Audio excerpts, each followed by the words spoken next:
Hello everyone. So today we are solving another USET 2021 question. This is part B question, MSQ type, multiple set questions, and this is question number 24. So let's start. First again, read the question. So let's read the question. Three friends P, Q and R go for a morning walk around a ground. They start out together from the gate in the same direction but walk at different speeds.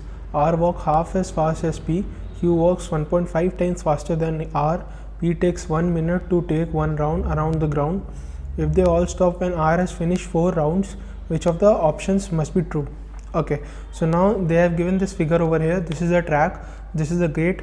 They walk on this peach colored part. This is a track part on which they can walk, and this is a tree over here.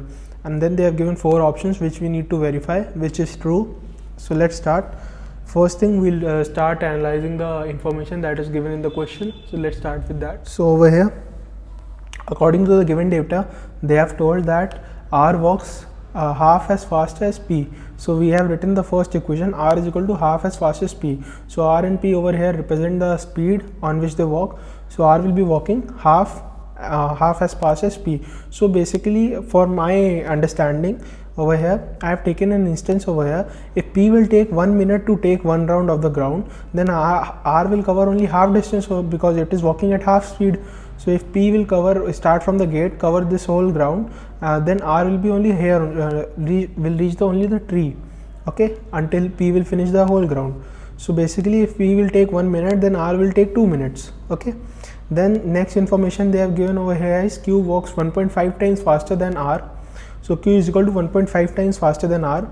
So if R will take 2 minutes, according to the first statement, we have taken that instance again. If R will take 2 minutes for covering the whole ground, then P will take 1.5 minutes because it is 1.5 times faster than Q is 1.5 times faster than R, okay. So basically, if R will take 2 minutes, then this whole thing will be taken 1.5 minutes for Q to cover, okay. So basically, now they have told the last information, R has finished 4 rounds. Let's start, just substitute the value of R over here and you will get the value of P and Q, how many rounds they will cover. So if R will finish 4 rounds, that is, we have taken this instance again, 8 minutes it will take. Then P, substitute R over here 4. So 2 into 4, that will be P, number of rounds completed by P.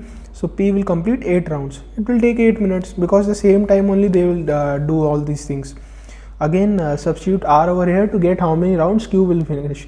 So 1.5 into 4 over here, because R is only completing 4 rounds and then they have to stop. 1.5 into 4, that will give us Q as 6 rounds. So 6 rounds Q will do 6 rounds in 8 minutes. So basically, we now know how many rounds P and Q will be doing when R will be doing 4 rounds, okay. Now we'll start analyzing all these statements that they have given in the question. Let's do that now. So now over here we have analyzed 4 instances corresponding to statement A, B, C and D. Case 1 is for a statement A, so let's start with that. So over here in this question, they have told us between the start and the end, not counting the start and end instances, P and R meet each other thrice, okay. So R will be basically covering 4 rounds until P will cover 8 rounds and they will meet thrice. This statement says this thing. So now let's start doing that and analyzing it. So this line, this inside line which is drawn in a check form, broken line represents R and this full line represents P over here. So let's start doing the analysis. So they start at the gate, this is the ground part, they start at the gate. So P will reach full round, then R will be only halfway through, okay. Then when P starts its second round, R will be somewhere here or something here, completing its first round when P will be completing its second round. So somewhere here or somewhere here R would be when P would be completing its half part, okay. So now when R comes over here, then P will be also coming over here itself, because in that time that R covers 4 rounds, P will be covering 8 rounds. So basically, in the time in which R will be covering 1 round full, then P will be covering 2 rounds.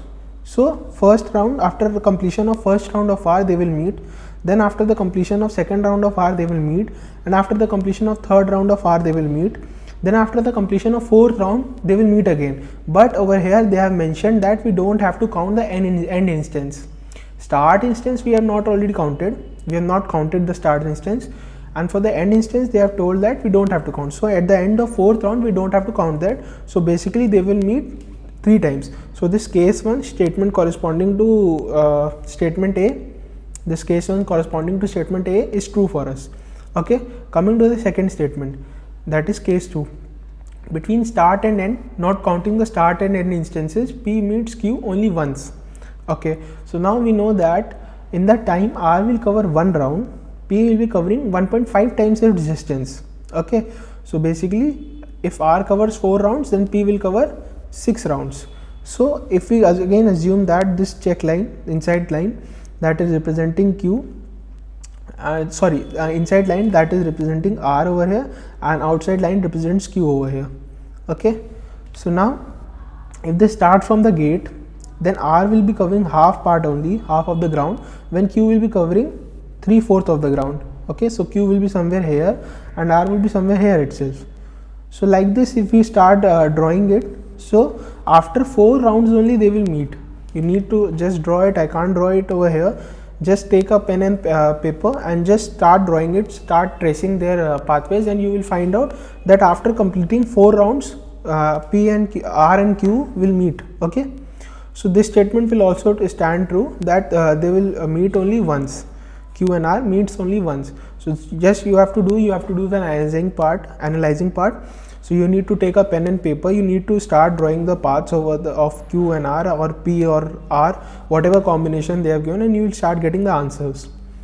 Then the third line they have said that statement 3C, which corresponds to case 3, Q will overtake R only once near the tree. Okay, so now we know that Q will definitely overtake R after 2nd round, after 3rd round, or after like this pattern they will overtake. But when I traced their figure, traced their path, then I got to know that Q and R will never overtake near the tree. So the tree is over here somewhere, so they will never overtake near the tree. They will be overtaking here, or any other place, but not near the tree.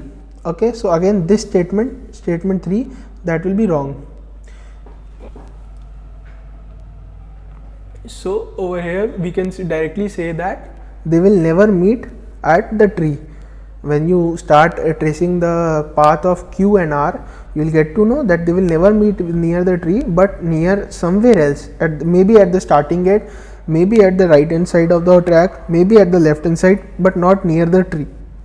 Okay, so now case 4, that corresponds to statement number D. At the end, P, Q and R will reach the gate at the same time. Okay, so now if this is the gate, okay, this is P, Q and R outside, inside, and then the most inside line P, Q and R. Okay, so I have drawn like this. They will start over here.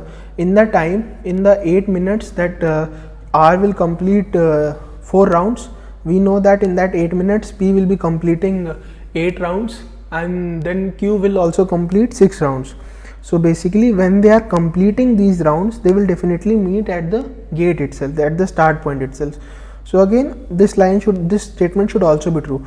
What you guys need to do, you guys need to check take a pen and paper, check all these statements by analyzing the paths of P, Q, R, or any relationship that they have given in the question.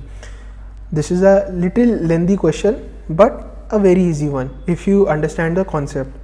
Okay, so that's all for this question. Now we get to know that statement A, B and D, these 3 statements are true. These 3 statements hold true, and this is the answer of this question. That's all guys. Thank you for watching the video. Subscribe to the channel, like the video, and if any questions you might comment in the comment section below.